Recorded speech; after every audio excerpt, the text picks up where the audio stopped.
ডাকে সাড়া দাও না কেন আম্মু?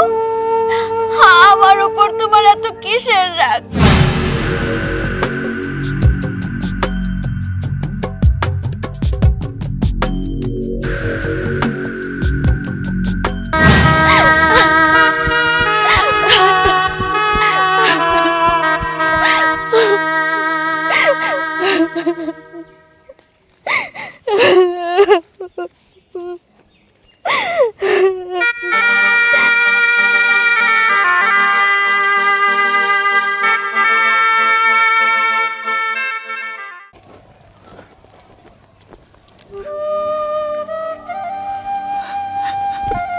আম্মু, আম্মু তুমি উঠো।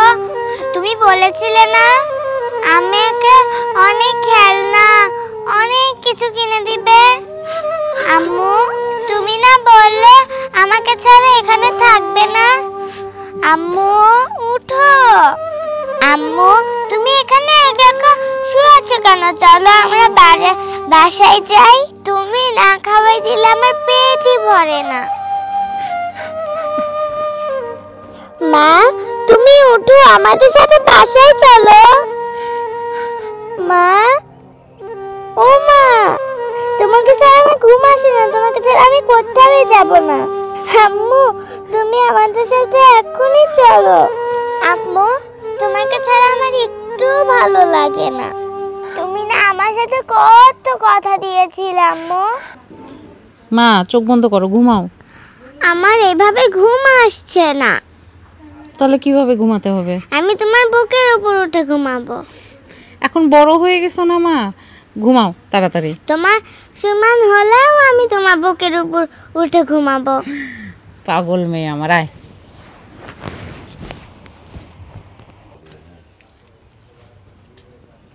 ভালো দামকে। ও বাবা, এটা যে আমার মা। মা ক্ষুধা লেগে গেছে? হ্যাঁ। এ আর একটুখানি লাগবে সময় মা। তুমি এখানে থেকো না, যে চুলার গরমে খারাপ লাগবে। তুমি ঘরে ফ্যানের নিচে যে বসো মা।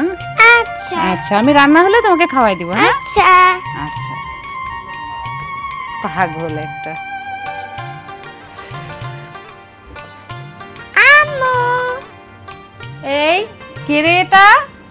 আমি তো একদম চিনতে পারছি না। আমাকে বউ সাজলে কেমন লাগে? ও বাবা, এত ছোট্ট বউ, কি সুন্দর লাগছে মা। আমার মাকে তো আমি চিনতেই পারিনি, ছোট্ট একটা বউ। মা আমি কিন্তু খালার মতো পরের বারে যাব না, যদি যাই তোমাকেও নিয়ে যাব কিন্তু। আচ্ছা ঠিক আছে, এই যে দাঁত পড়ে গেছে না, বুড়ি হয়ে গেছো, তোমাকে আর কোথাও যেতে হবে না, ঠিক আছে? আচ্ছা ঠিক আছে। নানু বাড়ি গেলে নানা ভাই শুধু বলে তোকে বড় হলে বিয়ে দিয়ে দিবে। আমার না তোমাকে ছাড়া কোথাও থাকতে মন চায় না। আমি কিন্তু তোমাকে ছাড়া কোথাও যাব না। আচ্ছা ঠিক আছে, তোকে পরের বাড়ি যেতে হবে না। আর যদি যেতেই হয় তাহলে আমি তোর সাথে যাব। প্রমিস? প্রমিস। আচ্ছা এখন তুই খেলা কর, আমার রান্না চুলায় আছে। হ্যাঁ আচ্ছা। কই মা, তুমি তো কোনো কথা রাখলে না। আম্মু আমি তোমাকে ছাড়া যাব না। হ্যাঁ, আমি আম্মুকে ছাড়া যাব না। আম্মু, ও আম্মু, আম্মু কথা বলো না আম্মু। আজকে 15টা বছর আমি তোমাকে মা মা বলে ডাকি, কিন্তু তুমি আমার ডাকে সাড়া দাও না কেন আম্মু? আমার উপর তোমার এত কিসের রাগ বলো? আমি আগে যখন তোমাকে একবার মা বলে ডাকতাম, তুমি বারবার উত্তর নিতে। কোথায় আমার মেয়েটা? কোথায় গেল আমার মেয়ে? আর আজকে 15টা বছর হয়ে গেল, আমি তোমাকে 1000 বার ডাকলাম, তুমি আমার ডাকে সাড়া দিলে না। ও আম্মু, আম্মু বলো না, কি করলে তুমি আমার ডাকে সাড়া দিবে বলো? বাবা, আজ 15টা বছর ধরে তুই এভাবে কান্নাকাটি করিস, আমার কি কষ্ট হয় না বল মা? তোর মা কি আর ফিরে আসবে? এত ডাকলে কি আর ফিরে আসবে? আসবে না। বাবা, আমি যে অন্য কাউকে মা বলে শান্তি পাই না। আমি কি করব? তুমি যে মা আমাকে এনে দিয়েছো, সেই মাকে একবার, দুইবার, তিনবার, চারবার, পাঁচবার ডাকলেও সে বিরক্ত হয়ে যায়। আর আমার মাকে একবার ডাক দিলে তিনবার উত্তর নিত। আর তুমি আমাকে যে সৎ মা এনে দিয়েছো, সেই মাকে পাঁচবার ডাক দিলেও সে উত্তর নেয় না। বাড়ি চল, বাড়ি যাই। না না, আমি বাড়ি যাব না। দেখো না, মায়ের গায়ে কি ময়লা লেগে আছে, কেউ পরিষ্কার করে না। আমি করে দেব মা, তুমি কোনো চিন্তা করো না, আমি করে দেব। তোমার মেয়ে আছে না, এই দুনিয়াতে তুমি আমার আর আমি তোমার। তুমি তো এই দুনিয়াতে নেই। বাবা, বাবা, মা কবে আমার ডাকে সাড়া দেবে? তোর মা আর কোনোদিনই সাড়া দেবে না রে মা। বাবা, একটু দাঁড়াও, আমি তো ভুলেই গেছিলাম। মায়ের কবরের মাটি নিতে ভুলেই গেছিলাম। এই কবরের মাটি আমার ঘরে রাখলে মায়ের গায়ের গন্ধ পাওয়া যায়। দেখেছো, তুমি সব সময় আমার সাথে থাকবে। আমি হেনে একা একা খাইতে মরি, আর বাপ বেটি শুক্রবার হইলেই চলে যাই কবরে নাটক করতে। কে রে, মার সাথে কি আগে জোকা দেওয়া যায় না? না, তা দিবি কিসের জন্য? আমি তো সৎ মা, আর আপন মতো মরে গেছে। হনেই যাই কাঁদগা, তাই হবে নি।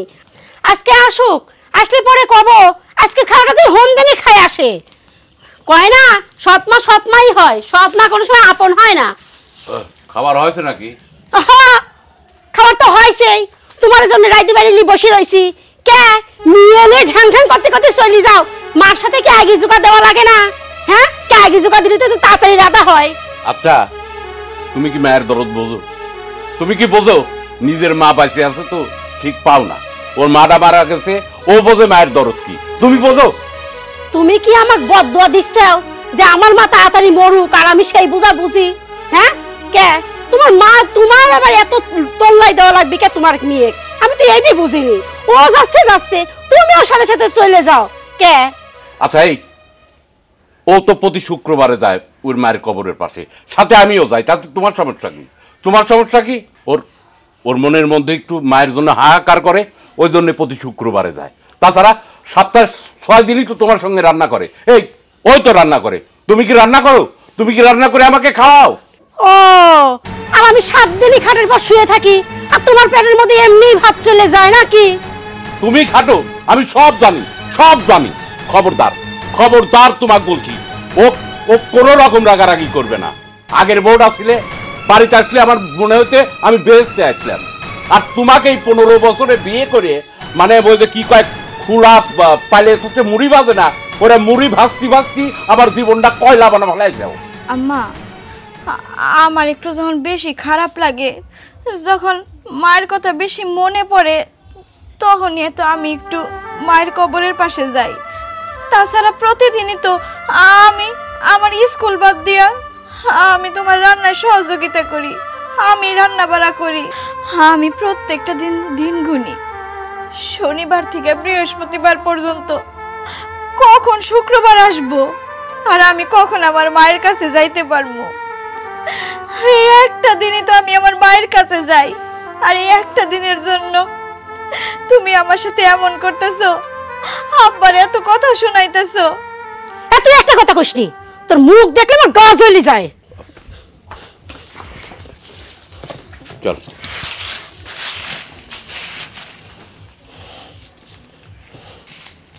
এইবার দেখবি আমার সৎ মায়ের আসল চেহারা। ভাইয়া, তোমার কিন্তু বিয়ের বয়স পার হয়ে যাচ্ছে। ভাইয়া জানো, আমার না একটা বান্ধবী আছে, আমি তো চিন্তা ভাবনা করছি আমার ওই বান্ধবীকে তোমার বউ করে আনবো। হ্যাঁ, আমার বিয়ে দিতে হবে না, আগে তোকে বিয়ে দেবো, তারপর আমার বিয়ের কথা ভাব। আব্বা, কোথায় যাচ্ছ? একটু মাঠে থেকে ঘুরে আসি। ওই মাঠে যাওয়া না মেলা কয়েকদিন, ধানগুনের কি অবস্থা দেখে আসে। আচ্ছা ঠিক আছে যাও। আচ্ছা ঠিক মতো স্কুলে যাস কিন্তু খাওয়া দাওয়া করকে যা। আচ্ছা চল।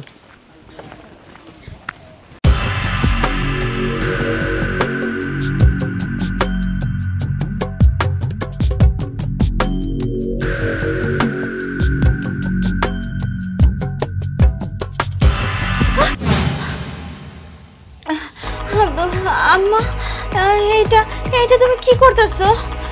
তুই যা দেখতে পাচ্ছিস আমি সেইটাই করতেছিলাম।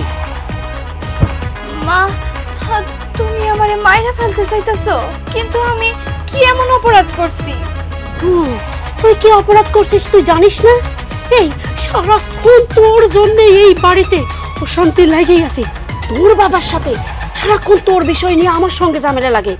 তুই যতদিন এই বাড়ি থাকবো ততদিন তোর বাপের সাথে আমার সম্পর্ক কোনোদিনও ঠিক হবে না।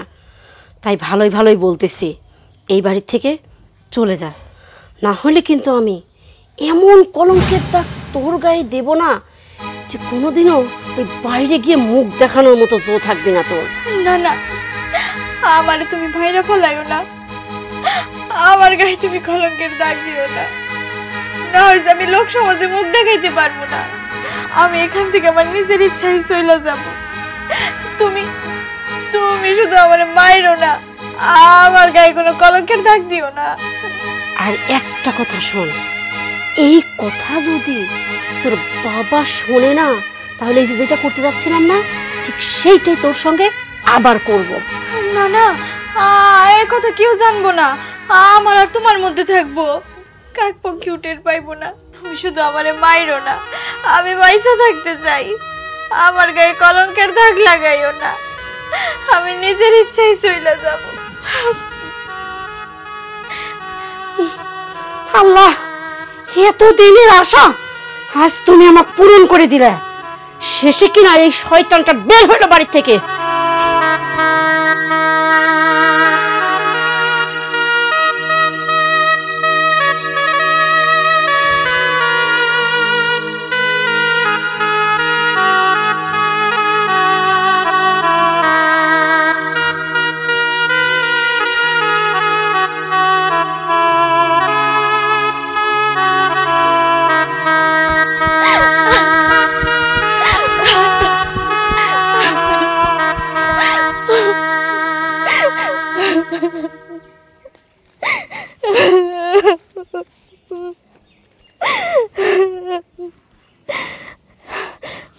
দশ মাসে 10 দিন মায়ে গর্ভে দিছে ঠাই, রক্ত মাংস খায়া মায়ের ভাবে আইলাম ভাই, ভূমিষ্ঠ হইলাম আমি উঠিলাম কান্দিয়া, শান্ত করিল মায়ে বুকের দুধ দিয়া, ওরে মায়ের প্রসবের কালে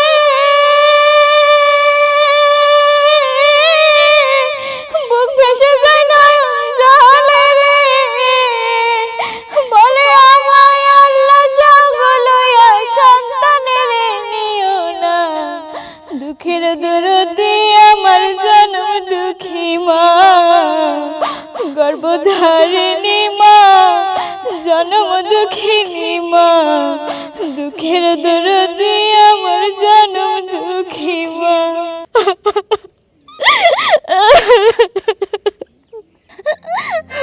মা, তুমি তো আমারে বলছিলা তুমি তুমি আমারে ডাক্তার বানাবা, ইঞ্জিনিয়ার বানাবা, আরো কত কি বানাবা।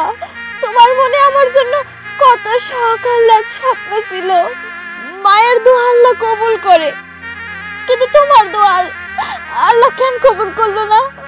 তুমি তো আমার মা ছিলা, আমার কাছে পৃথিবীর সব থেকে নিষ্পাপ ছিলা তুমি, তাহলে তোমার দোয়া আল্লাহ কেন কবুল করলো না? আমি এখন কেন পথে পথে ঘুরে বেড়াই? আমি এখন কই যাব?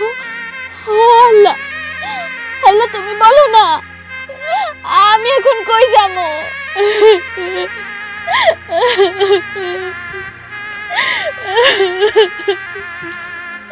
ও আল্লাহ বলো না, আমি এখন কই যাব?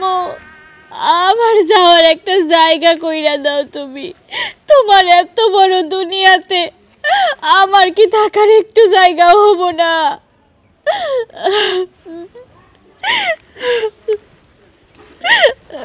কে মা তুমি? আমি আমারে আপনি চিনলেন না? চিনি না জন্য তো জিজ্ঞাসা করছি, এই জঙ্গলের ভিতরে তুমি একা একা বসে কান্নাকাটি করতেছো, ব্যাপারটা কি? এই জঙ্গল পেরিয়া ওই যে একটা গ্রাম আছে উত্তর দিকে, ওই গ্রামে আমার বাড়ি। তুমি এখানে আসছো কেন? কি কমু চাচা, কপালের দোষ এইখানে আইছি। আমার ভাগ্য আমার এইখানে নিয়ে আসছে। তোমার বাপ মানে? আমার মা ছিল, মাটা মারা গেছে বহুত ছোটকালে। আমার ঘরে বাপ আছে, কিন্তু সেই বাপ আমার দেখাশোনার জন্য একটা মা নিয়ে আসছে, কিন্তু সে আমারে দেখতে পারে না। ছোটবেলা থেকেই খায়া না খাইয়া সেই মায়ের সাথে থাকছি। আমারে ঠিক মতো লেখাপড়া করতে দেয় নাই, সারাক্ষণ কাজ কামের উপর রাখছে। তারপরেও আমার বাপটারে খুব জ্বালাইতো, বকতো, কাজের লোকের মতো আমার সাথে আচরণ করত, লেখাপড়া করতে দিত না, এমনকি এক বেলা পেট ভরে ভাতও খাইতে দিত না। আমার বাপ যখন ঘরে থাকতো তখন তো আমার সাথে খারাপ ব্যবহার করতোই, আর যখন না থাকতো তখন গায়ে হাতও তুলতো। আর প্রত্যেক শুক্রবার আমার গর্ভধারিণী সেই মরা মায়ের কবরের কাছে যাইতাম আমার বাপেরে নিয়া। আমার আমার মনের একটু শান্তির জন্য, আমার মনের কষ্টটা একটু কমানোর জন্য। কিন্তু সেটা আমার সৎ মা সহ্য করতে পারতো না। কেন আমি আমার বাপেরে নিয়া আমার সেই গর্ভধারিণী মরা মায়ের কবরের কাছে যাই। এর জন্য অনেক অপমান অপদস্থ করছে আমার বাপেরে।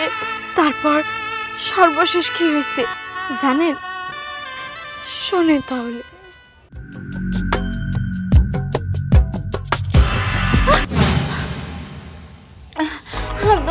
আম্মা, এইটা এইটা তুমি কি করতেছো? তুই যা দেখতে পাচ্ছিস আমি সেইটাই করতেছিলাম। তুই যতদিন এই বাড়ি থাকবো ততদিন তোর বাপের সাথে আমার সম্পর্ক কোনোদিনও ঠিক হবে না। তাই ভালোই ভালোই বলতেছি, এই বাড়ি থেকে চলে যা, না হলে কিন্তু আমি এমন কলঙ্কের দাগ তোর গায়ে দেব না যে কোনোদিনও ওই বাইরে গিয়ে মুখ দেখানোর মতো জো থাকবি না তোর। এরপর আমি আমার জীবন বাঁচানোর জন্য, আমার চরিত্রে যেন কলঙ্কের কালি না লাগে, সেই জন্য আমি আমার ঘর ছেড়ে বাইর হয়ে আসছি। এখন আপনিই বলেন, এই দুনিয়াতে আমার মা বাবা ছাড়া কেউ ছিল না। আল্লাহ তো আমার মারে নিয়ে নিল, রইল এক বাপ।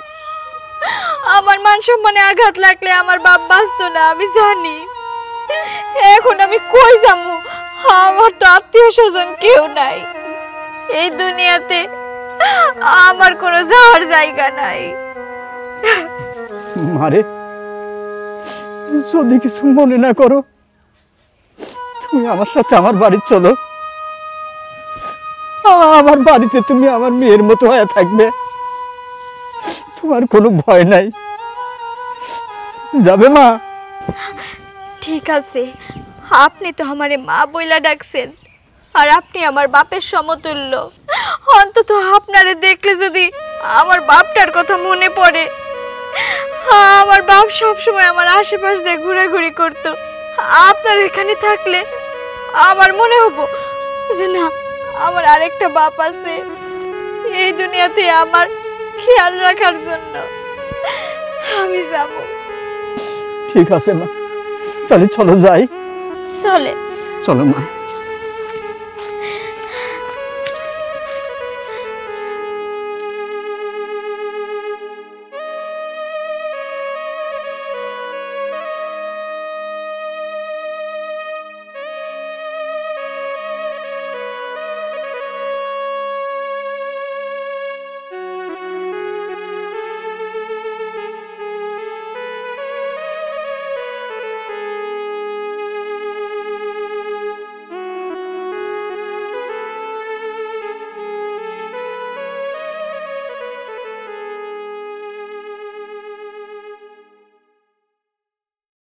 আচ্ছা ঠিক আছে, তো 30 টাকা করেই দেবো নে।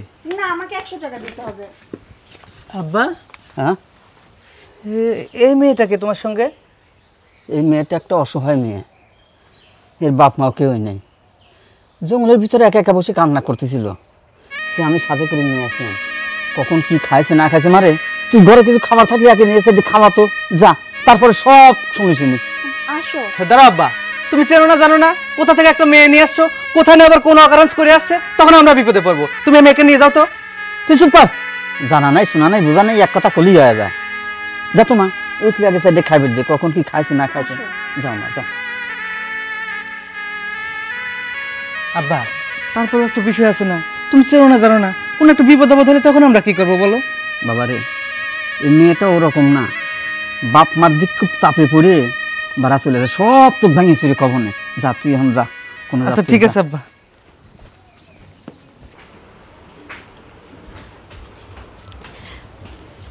এই যে বোন, তোমার খাবার নিয়ে আসছি।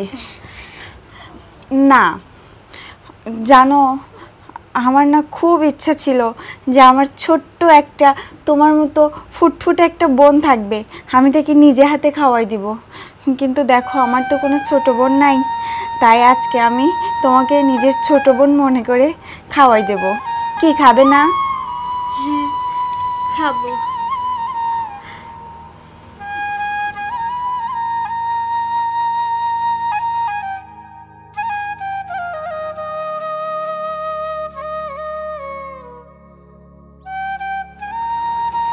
কি হয়েছে তোমার? তোমার মন খারাপ কেন? কি হয়েছে? কান্না করছো কেন? জানো বোন, আমার মা মারা গেছে 15 বছর হয়। আমি আমার মায়ের হাতে এইভাবে ভাত খাইতাম। মা ছাড়া আমারে কেউ কোনোদিন এভাবে খাওয়াই দেয় নাই।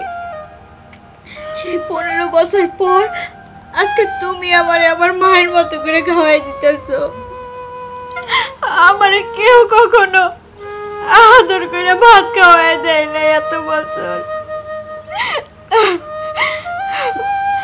আচ্ছা বোন, তুমি কান্না করো না।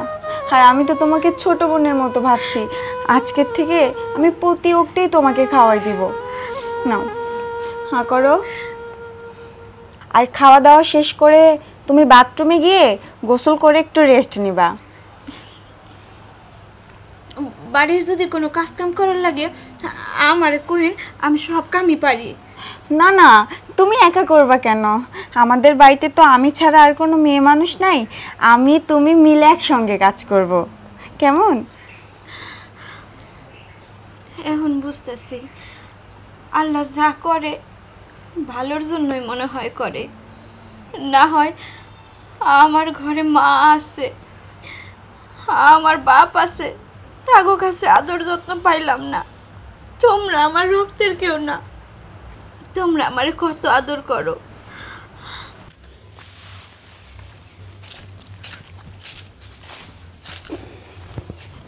আব্বা, তোমার বাবা? সাথে কিছু কথা ছিল। কম ওই যে মেয়েটাকে যে নিয়ে আসলে বাসায়, ওর পরিচয় সম্বন্ধে কিচ্ছু জানো না, একটু বলো তো আসলে কি হয়েছিল?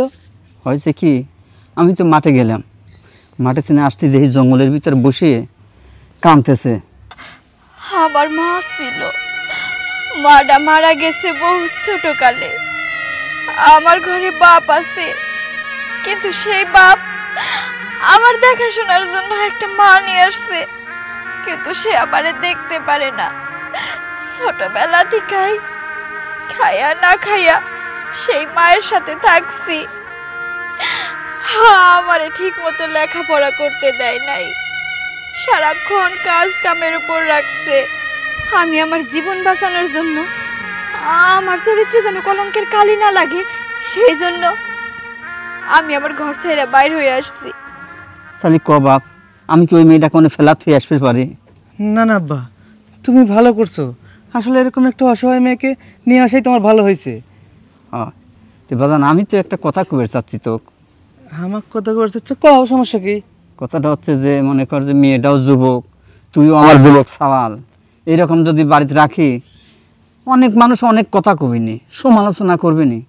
তার সাথে আমি করছি কি, মেয়েটা তো দেখতে শুনতে ভালো, আমি বেটার বউ বানাবে চাচ্ছি বাজান, তুইও অমত করিস নে। কিন্তু তারপর আর একটা বার ভেবে দেখলে হতো না? না বাবা, কিছু ভাবার নাই আমার। তুমি ঠিক আছে, তোমার যেটা ভালো মনে হয় করো। সেটা বলবো, তাহলে আমি আজকেই বিয়ে দেবো। হ্যাঁ, বিয়ে দিয়ে আমি এই রাস্তা দিয়ে নিয়ে চলে আসবো, গ্রামের সবাই দেখুক যে আমি তোমাকে বিয়ে দিয়ে নিয়ে চলে আসতেছি, তাহলে আর কেউ কিচ্ছু কবি না। আজকেই? হ্যাঁ। আচ্ছা ঠিক আছে, চলো যাই। জানো বোন, সাজলে না তোমাকে অনেক সুন্দর লাগে, কি সুন্দর লাগছে মাশাআল্লাহ। আচ্ছা শোনো, তোমাকে যে জন্য আমি বাগানে নিয়ে আসলাম, আসলে তোমার জীবনে কি ঘটেছে, তোমার দুঃসময়ের কথা আমাকে বলো তো। আমার জীবনের দুঃসময়, সেটা তো পুরোটাই দুঃসময়। আমার জীবনের দুঃসময়ের কথা শুনলে নদীর পানি শুকায় যাব, কিন্তু আমার চোখের পানি শুকাবো না। জানো বোন, আমার ছোটবেলায় সব মানুষের মতো আমার একটা সুখী পরিবার ছিল। মা ছিল, বাবা ছিল, আমি ছিলাম। হঠাৎ কইরা আমার মাটা মারা গেল। তারপর থেকে আমার জীবনের মোড়টা অন্যদিকে ঘুরে গেল। আমি আমার মারে ছাড়া খাইতে পারতাম না, ঘুমাইতে পারতাম না। আমার মা আমারে সুন্দর কইরা বউ সাজায়া দিত, আমার সাথে খেলতো। সেই মা হঠাৎ কইরা আমারে ছাইরা পরপারে চইলা গেল। মা মারা যাওয়ার কয়েক মাস পর লোকজন ধইরা আব্বারে বিয়া করাই দিল, আর কইল নিজের জীবনের কথা ভাব আর না ভাব, মাইয়াটা তো ছোট, ওর জন্য একটা মা দরকার। কিন্তু সেই মা আমার উপর অনেক অত্যাচার করত। বাড়িতে আসার পর প্রথমে বাড়িতে যখন বাবা না থাকতো তখন আমার উপর অনেক অত্যাচার করত। এরপর ধীরে ধীরে আমার বাবা বুঝতে পারলো, এরপর বাবার সামনেই গালমন্দ করত। বাবা বাড়িতে না থাকলে গায়ে হাত পর্যন্ত তুলতো। এরকম আরো অনেক ঘটনা আমার সাথে ঘটছে, যেগুলো হয়তো বইলা আমি শেষ করতে পারবো না। কিন্তু আজকে আমি যখন আমার বাড়ি ছেড়ে চলে আসলাম, তখন আমার সাথে কি ঘটছে জানো? আমার সৎ মা এতদিন আমার উপর অত্যাচার করত, কিন্তু আজকে এই দুনিয়ার বুকে থেকে একেবারে সরাই দিতে চাইছিল, আমারে মাইরা ফেলাইতে চাইছিল বালিশ চাপা দিয়া। আর বলছে, যদি মরতে না চাস তাইলে তোর চরিত্রে কলঙ্কের কালি লাগাই দিমু। আমি জানি আমার চরিত্রে যদি কলঙ্কের কালি লাগাইতো তাইলে আমার বাপ সেটা সহ্য না করতে পারে মইরা যাইতো। এর জন্য আমি তাকে কইলাম, আমারে তুমি মাইরো না, আমার চরিত্রে কলঙ্কের কালিও দিও না, আমি স্বেচ্ছায় বাড়ি থেকে চইলা যাব। আমি জানি না আমার বাপটার এখন কি অবস্থা, এতক্ষণে আমারে না পায় হয়তো খোঁজাখুঁজি করতেছে। বোন রে, তুমি তো মায়ের আদর স্নেহ অনেকদিন পাইছো, আমার ভাগ্যে তাও জোটেনি। আমি তো আমার মায়ের চেহারাখানাও দেখতে পারি নাই। আমার মনে নাই আমার মা দেখতে কেমন ছিল, কারণ আমি তো তাকে দেখতেই পাই নাই। আমিও তোমার চেয়ে অনেক দুঃখী রে বোন।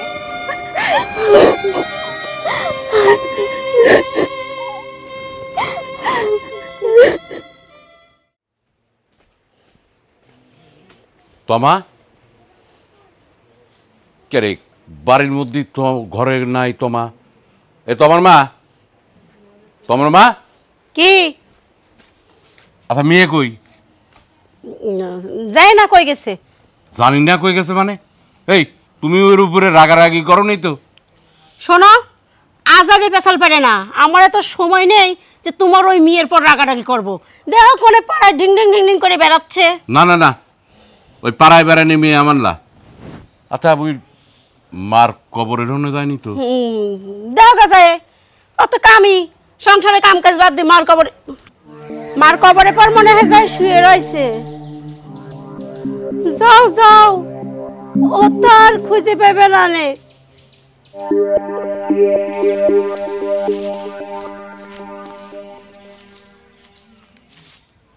কই এই কবরস্থানে তো নেই। তাহলে আমার মেয়েটা গেল কই? মেয়েটা কি হারায় যাবি? না না, তা হবে পারে না। মেয়েটা গেল কই? তমা, তমা।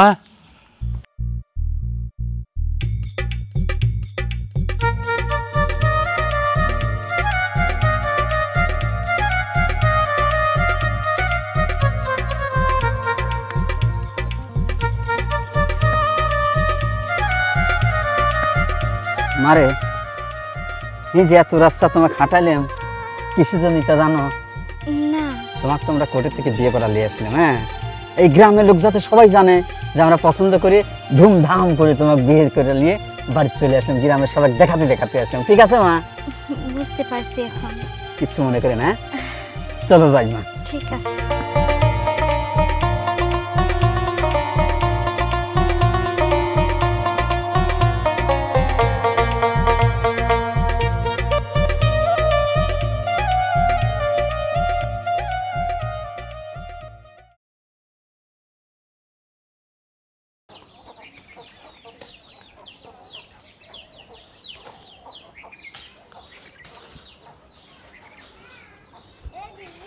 ভাইজান, ভাইজান,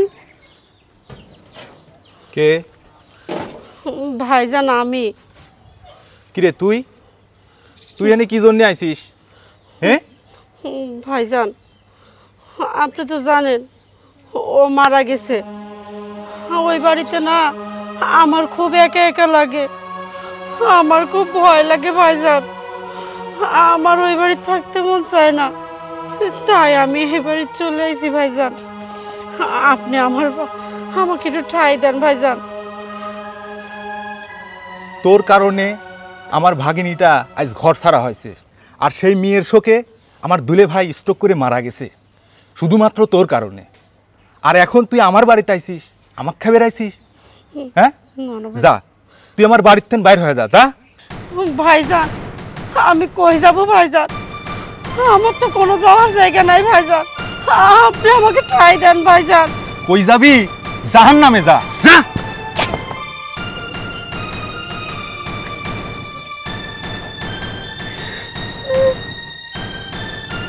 ভাইজান, তুমি আমার আপন ভাই হয়ে আমার মাথাটা ফাটাই দিল ভাইজান। তোর তো শুধু মাথা ফাটাইছি, আমার বাড়ির মধ্যে ঢুকার চেষ্টা কর তো খুন করে ফেলবো, বুঝেছিস?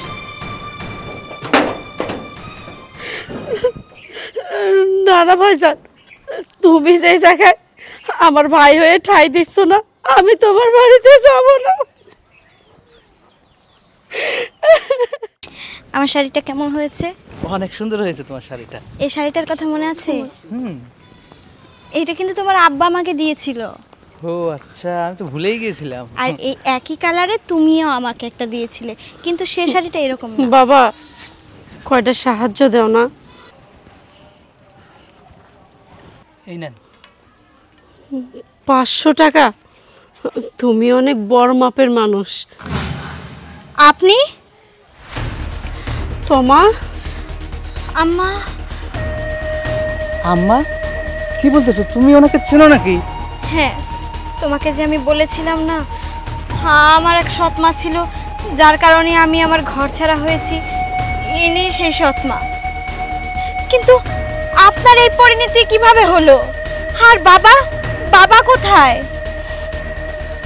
মারে, যেদিন আমি তোকে তাড়াই দিছি, তোর বাবা কাজের থেকে এসে তোকে আর খুঁজে পাইনি। খুঁজতে খুঁজতে তোর বাবা তোকে না পায় স্ট্রোক করে মারা গেছে। কি কি বলছেন এসব?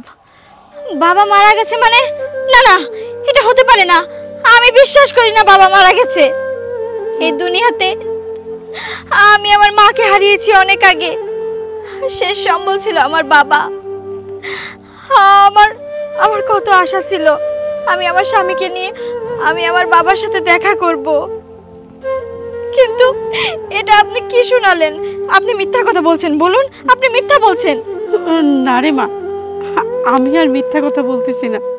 আমি আর মিথ্যা কথা বলে কি করব বল? আমার তো এই দুনিয়ায় কেউ নাই। তোকেও বাড়ির থেকে তাড়াই দিছি, তোর বাবাও মারা গেছে। এই বাড়িতে আমি কেমন করে থাকবো ক? তখন আমি বাবার বাড়িতে গেলাম। বাবার বাড়িতে যাওয়ার পরে আমার ভাই আমাকে বাড়িতে ঢুকতে দেয় নাই, আমাকে মেরে মাথা ফাটিয়ে দিয়েছে।